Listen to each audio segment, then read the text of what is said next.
The John Birch Society, through our Support Your Local Police Committee, has mailed out a packet of material to all the chiefs of police and the sheriffs in the United States. In this packet, we explain to them the necessity for keeping local police departments free from federal control. In it, we have a cover letter from Jim Fitzgerald, who is a former New Jersey policeman who is now on the staff of the John Birch Society. And in this packet, Jim Fitzgerald has produced this DVD entitled Law Enforcement Policy, Who Decides?, which you are about to see. I think we will find this very interesting. We're asking you to follow up after you see this video and send for this packet and call on your local policeman and your local sheriff. Ask if they've read this. If they have not, hand them your packet and ask them to look at it and understand the necessity for keeping free from federal control in the local police areas.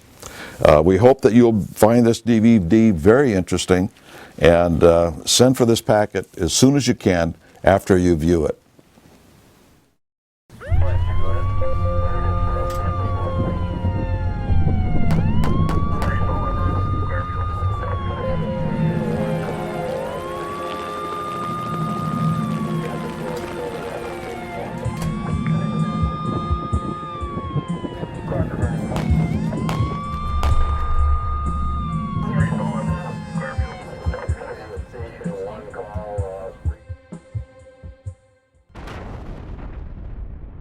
I'm James Fitzgerald, former member of the Newark, New Jersey Police Department. Currently, I'm serving as the National Field Director for the John Birch Society. I'm here to inform you of a growing problem that will soon have a bearing on your ability to protect and serve your community as law enforcement officials. Across the country, violence against police, coupled with street demonstrations, will escalate over time, placing law enforcement personnel in harm's way. So who or what is behind this escalation? Let me bring to your attention an organization called the Southern Poverty Law Center. They are an organization whose alleged purpose is to fight hate and bigotry. The Southern Poverty Law Center has become the so-called go-to experts on domestic hate groups and terrorists. Increasingly, their information is used by some state and federal agencies as a resource for intelligence on supposed hate groups and potential domestic terrorism. The Southern Poverty Law Center has a publication they send out to many police departments around the country. You may have seen it. Or perhaps you have been to one of their training seminars for various local and state police organizations. However, the John Birch Society has extensive information showing that the Southern Poverty Law Center has a different agenda than local police departments. William F. Jasper, senior editor of the New American Magazine, has extensive knowledge on the Southern Poverty Law Center and is a leading expert on terrorism. During the 1960s, the most notorious violent terrorist group in the United States was the Weather Underground. One of the principal leaders of that organization was William Ayers, Bill Ayers, and his wife Bernadine Dorn. They led a rampage of bombings across the United States. Now, it's interesting that the Southern Poverty Law Center holds up Bill Ayers now as a leader in their teaching tolerance program. Bill Ayers has supposedly transformed himself into a distinguished professor of education. So now he is reforming our schools and teaching our children. But it's important to note that Bill Ayers is an unrepentant former terrorist. That is, he has said in numerous interviews that he does not regret his activities of the 1960s, nor does he repudiate terrorism per se. That is, he said he cannot rule out using it again in the future. So, the Southern Poverty Law Center is against terrorism, yet uses and praises an unrepentant terrorist as a teaching source. What else are we missing about the Southern Poverty Law Center? On their website, they clearly state their purpose is to fight hate and bigotry.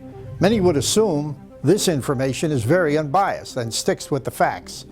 Looking at their targets, you will notice that it is always one-sided. Dr. Carol Swain is a professor of political science and law at Vanderbilt University.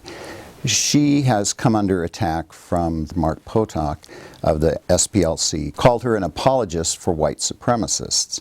Now, that is a very serious charge. She is also the author of a couple of books on white supremacism, so she is very much opposed to it and has written extensively on this. She says that she was attacked primarily because she opposes open borders immigration, and for that, she says, she was attacked by the Southern Poverty Law Center and smeared by them. Accusations such as these are used throughout Southern Poverty Law Center's website and publications. So, instead of informing local officials on hate groups, they seem to be creating their own hate. If this alone wasn't disturbing enough, Southern Poverty Law Center's resources are increasingly being used by certain agencies of the federal government. One in particular is the Department of Homeland Security. In 2009, they issued a report on violent right-wing extremism. This caused many problems for the Department of Homeland Security, their Secretary, Janet Napolitano, and the Obama administration. This report targeted veterans returning from Afghanistan and Iraq as being prime candidates for involvement in right-wing extremism and terrorism here at home. Many veterans groups rightfully got upset with this and put pressure on the administration, and the Department of Homeland Security and Secretary Napolitano was forced to sort of apologize. She said she was sorry that this report had offended veterans. But it went beyond that. It targeted people who are opposed to the United Nations, people who are opposed to abortion, and lumped them together with actual terrorists and extremists around the country. Napolitano resisted attempts by members of Congress and the public to have the sources and provenance of this report released. Finally, under the Freedom of Information Act lawsuit, the department was forced to release the information. And lo and behold, when it comes out, when it was released, we find a whole listing for the sources of this report come from website citations of the Southern Poverty Law Center. So in effect, what we see with this one report is that the SPLC has hijacked the Department of Homeland Security and transferred the SPLC's agenda directly into the official Department of Homeland Security, one of our largest bureaucracies and police agencies in the country, directly into the DHS, the Department of Justice, and the FBI. There is an attempt by the Southern Poverty Law Center to make local police departments an enforcement arm of a political agenda. This is not the role of the police in America. As a former police officer, I do not appreciate deception or lies, and I well imagine that you feel the same way. As officers of the law, we have all taken an oath to uphold the Constitution of the United States, not a political agenda. The John Birch Society is in the process of reviving our Support Your Local Police campaign.